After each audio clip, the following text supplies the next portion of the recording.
हस्तमुद्रा क्रमांक 58.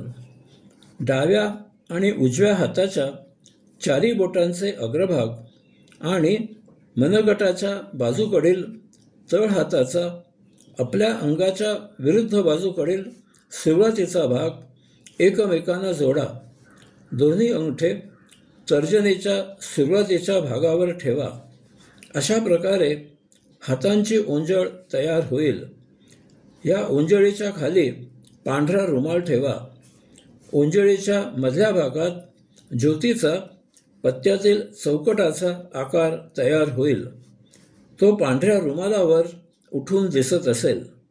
त्यावर डोळे उघडे ठेवून ध्यान लावा. महामंत्राचा जप करा. ध्यान तसेच सुरू ठेवा.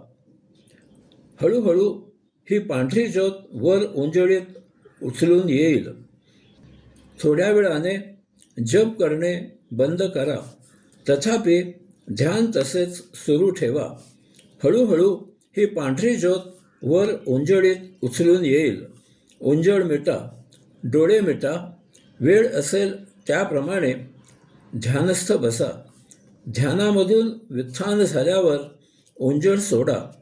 हाताचे दोन्ही तळव्याने चेहऱ्यावर पायांपर्यंत सर्वांगावर हलकासा हात फिरवा. डोळे उघडा. हरिओम.